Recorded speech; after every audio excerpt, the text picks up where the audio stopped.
On Wednesday night, I attended a prayer vigil for Sonia Massey, the woman murdered by a sheriff's deputy in Springfield, Illinois, in her own home after calling the police for help because of a possible intruder. I wanted to attend the prayer vigil because I think it's important to claim and name every Black woman, man, transgender person, or child killed at the hands of law enforcement. I wanted to honor her life and commit to continuing to fight for justice for her and so many other Black women and men and children who have been killed. As I sat, one of the main reasons, I didn't want to forget to say this, one of the main reasons I chose to attend that particular vigil, because there were many that were happening around the city, is that it was led completely by Black women clergy. As I sat through the hour-and-a-half-long vigil, I was aware of many things all at once. First, my grief as a white woman is different from the grief the Black women and clergy in the room were feeling. When I call or think about calling the police, I am not first and foremost afraid that they will murder me. For Black women, that is a very real and present fear. So of course, my grief is different. Second, the murders of Black women by police are not isolated incidents, but part of a much larger pattern of dehumanizing and othering Black women, which happens everywhere in our society and which we literally just saw happen this week when Trump was speaking to the Black journalists. One of the speakers at the vigil was Anjanette Young, who you might remember was the victim of a police raid that happened at the wrong address. While she stood naked in her living room, more than half a dozen Chicago Police Department officers did nothing to cover her up or help her in any way for several minutes. At the vigil, she wore a bright pink t-shirt that said, "I am her." And she told those of us gathered that she doesn't know why she wasn't murdered by police that night in her home. So she feels deeply the murders of every other Black woman by police. Third, one of the reasons Black women are so powerful in their organizing and justice work is that they know how to grieve, they know how to name their anger, how to speak to injustice, how to cry and cry out, and then how to sing, how to support each other, how to dance, how to get right back up and out into the world to ensure that not one more murder happens. What I heard at the vigil was the deep suffering they have experienced and continue to experience as so many of their sisters are senselessly murdered and disappeared, by the way, combined with a faith in God that is firmly planted on the side of hope.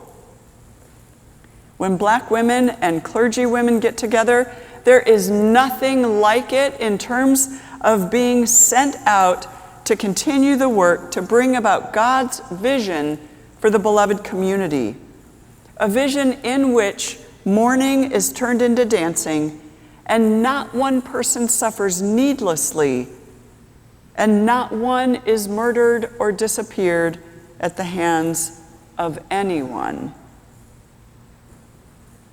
This is week 4 of our series on the 6 principles of nonviolence. Our 4th principle is a tricky one. It claims that practicing nonviolence means understanding that suffering for a cause can help to educate and transform people and societies.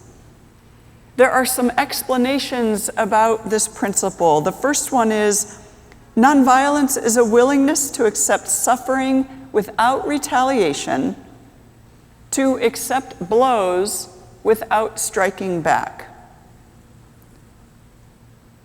The second explanation is nonviolence is a willingness to accept violence if necessary, but never to inflict it.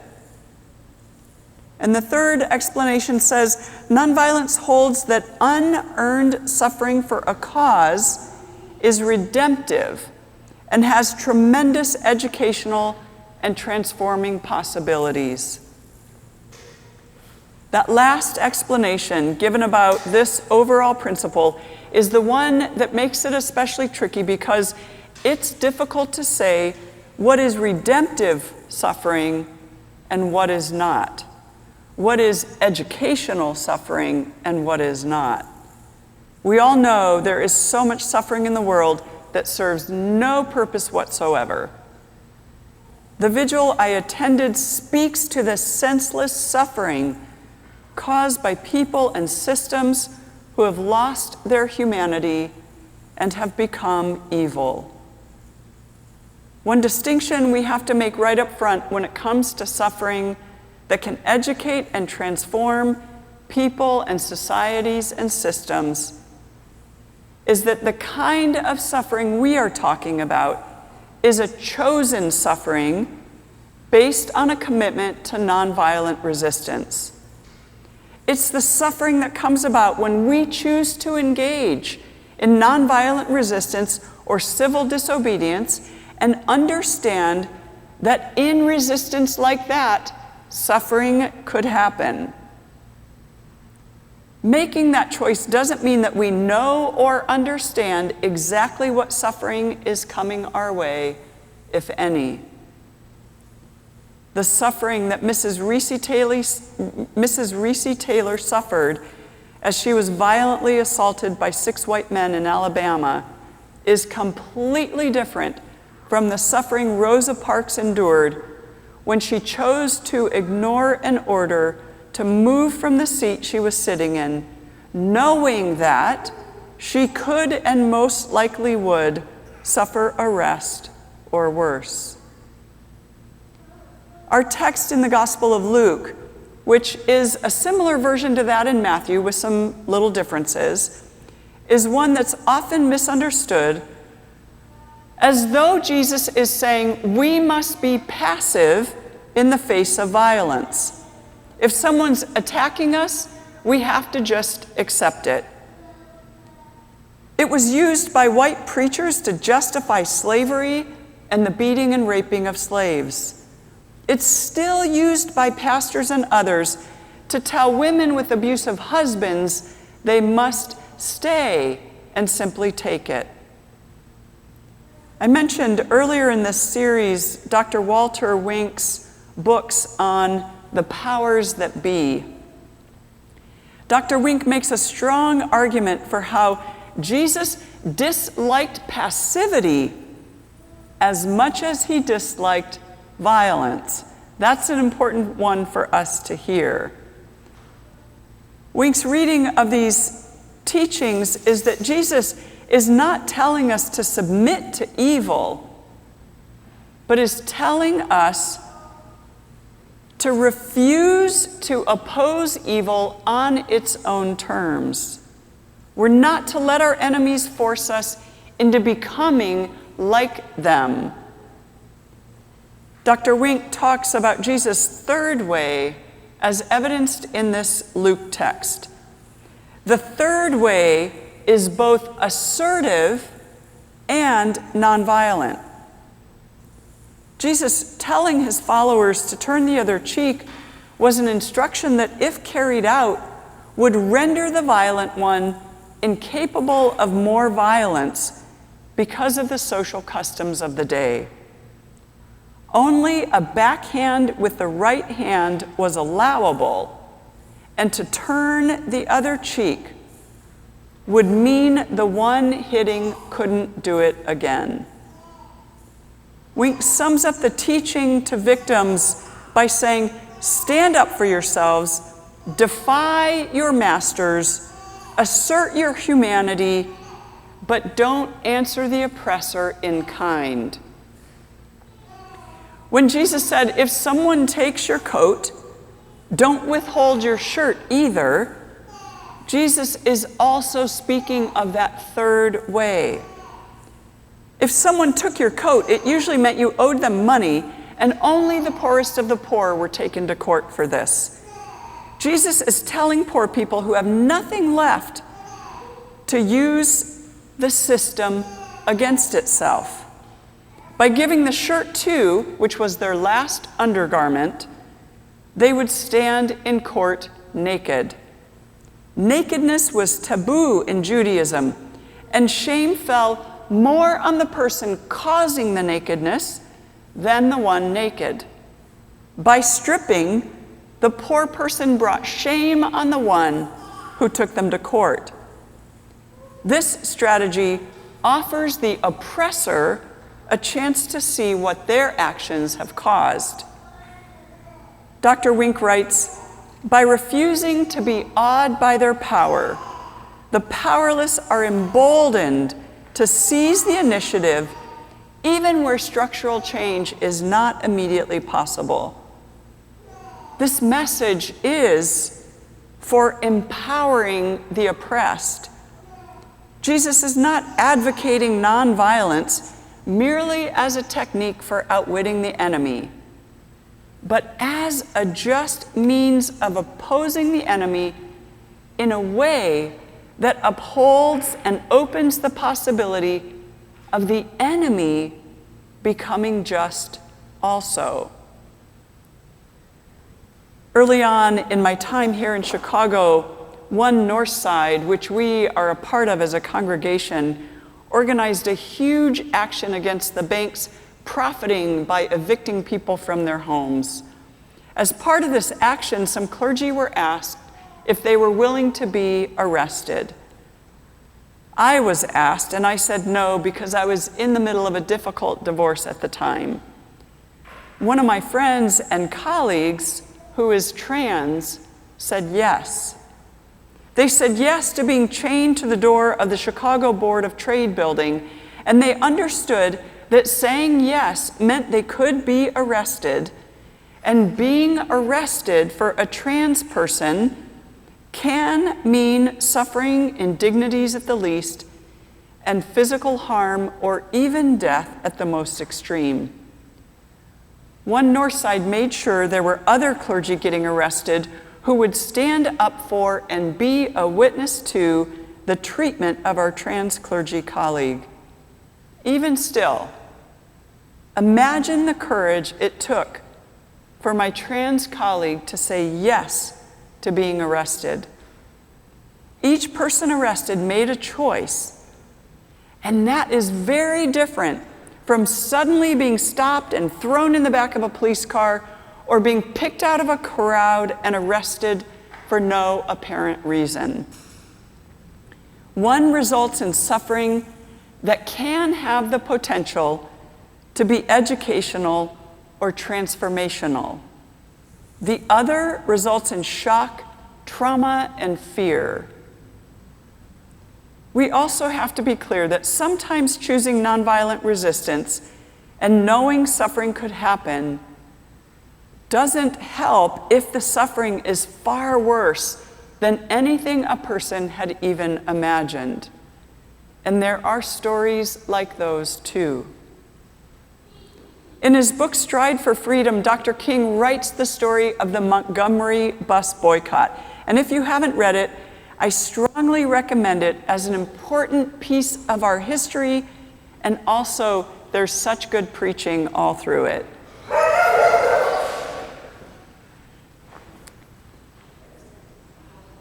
That was a very energetic greeting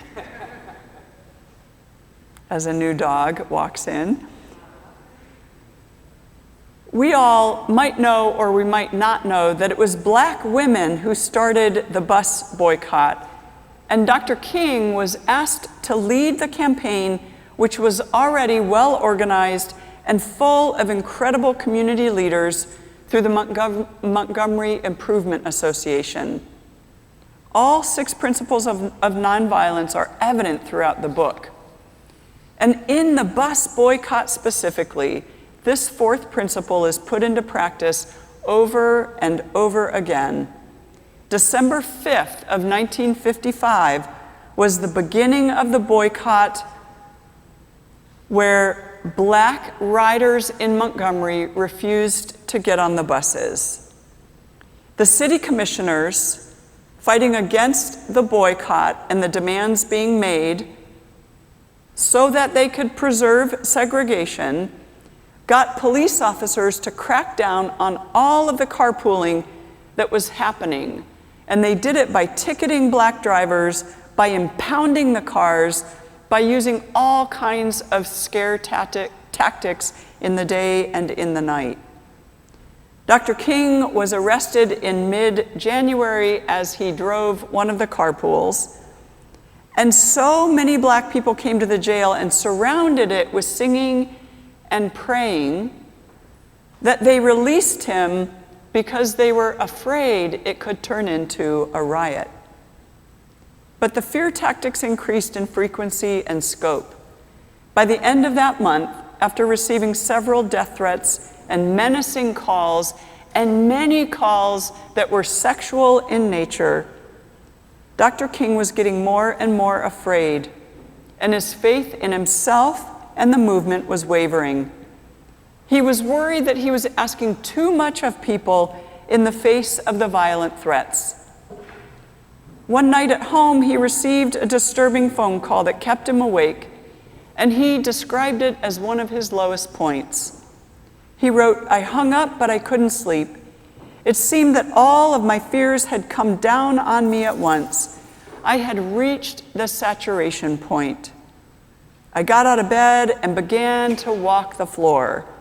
With my cup of coffee sitting untouched before me, I tried to think of a way to move out of the picture without appearing a coward.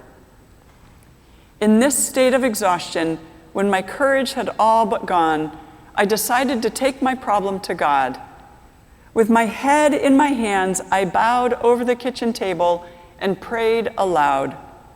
The words I spoke to God that midnight are still vivid in my memory. I am here taking a stand for what I believe is right, but now I am afraid. The people are looking to me for leadership, and if I stand before them without strength and courage, they too will falter. I am at the end of my powers. I have nothing left. I've come to the point where I can't face it alone."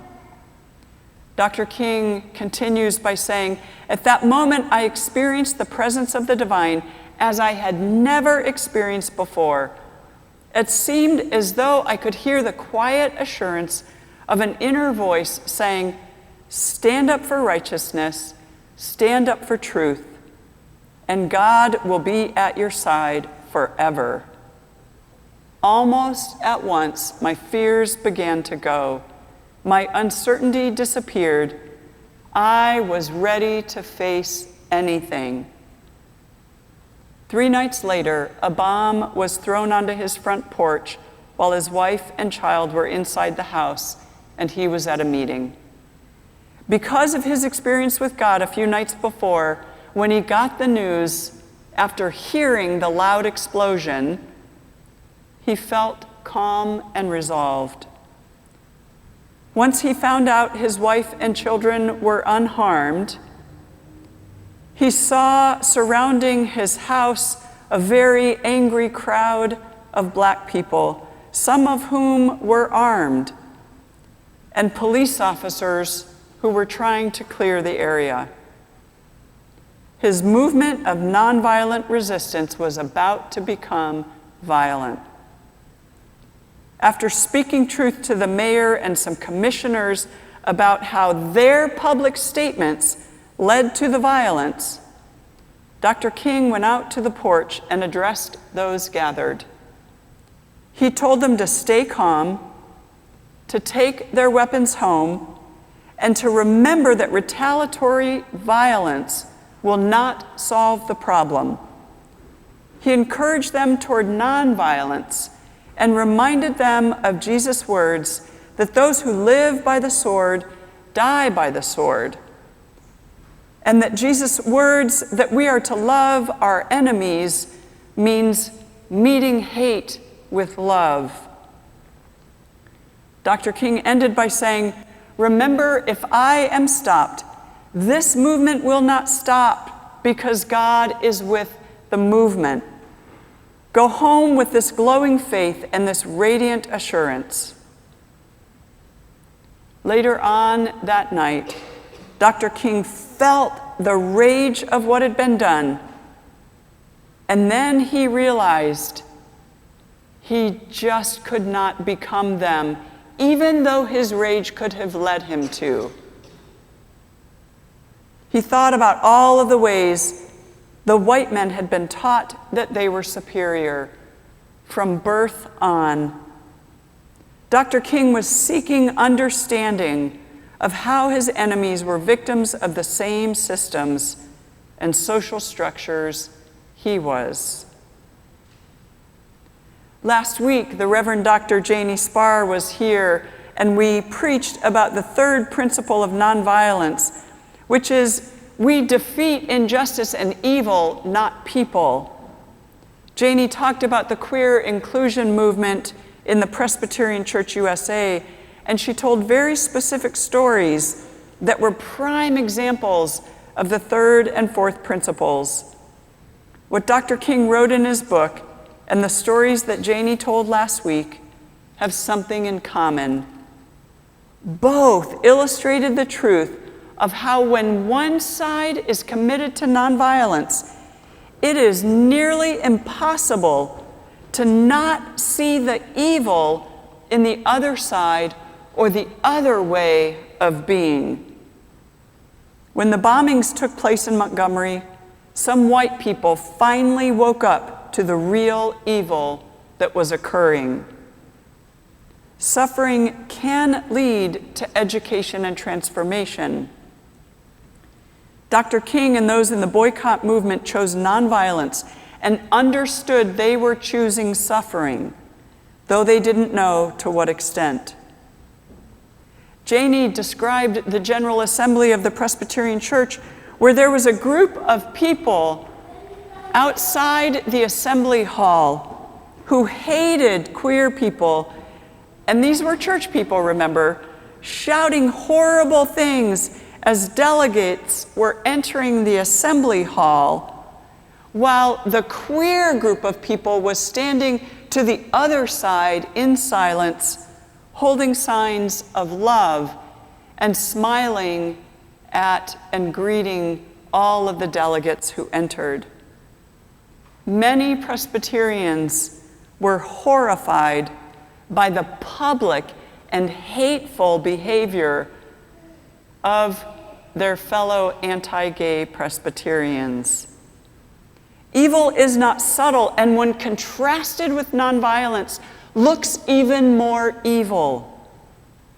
So much of the possibility for education and transformation is due to this stark contrast.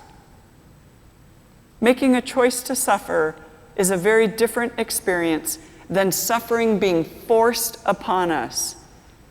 It doesn't mean that it's not traumatic. It simply means that we can put it in a larger and much more purposeful context. Unfortunately, many Christian people and theologians over time have justified suffering at the hands of oppressors, whether they be spouses or governments or pastors or priests, by claiming that because Jesus suffered, we should also suffer if we want to be like Jesus. There is no virtue in suffering for suffering's sake or for Jesus unless one feels specifically called by Jesus to do so. Choosing to respond nonviolently in the face of violence is a commitment. It requires courage and is a call, or for people who are not religious who engage in nonviolence, is part of one's deepest philosophy. None of us can sustain it unless trained in how to do it and unless we are part of a community that is also committed. While we like to think we are saved one time by Jesus in the past tense, I prefer to think of us as being saved as we continue to build the world that Jesus set out to build, which included a commitment to end the cycle of violence and to live by a love ethic, or, as Gandhi said, a love force that is wholly nonviolent. I read something this morning that says it so well. It's by theologians Grace G. Sun Kim and Susan Shaw. And they are in this piece showing how Jesus is a survivor of violent abuse who leads the way for other survivors to find transformation. For Jesus, the way of God is the way of feeding the hungry, clothing the naked, helping the stranger in a ditch, and demanding equity and justice, whether from judges, religious leaders, or politicians. Surviving with Jesus can redirect our anger, our han, our despair. We can learn to accept ourselves, and we can work to create a better world. Things won't just be hunky-dory. Transformation is a process. The accurate language for faith is not that we are saved, but that we are being saved. Susan once heard poet Maya Angelou tell the story of a young man who asked her if she were saved. "Are you?" Angelou responded. "Yes," he replied. "Really?" she countered. "Already?" Transformation is a process. And for survivors, it's a process with its ups and downs, flashbacks, and panic attacks. But as the resurrection confirms, it is the better way. It is God's way. Surviving with Jesus gives us hope that a different kind of world is possible. A world without sexual abuse, without misogyny, without racism, without violence. And I would add, without Christian nationalism.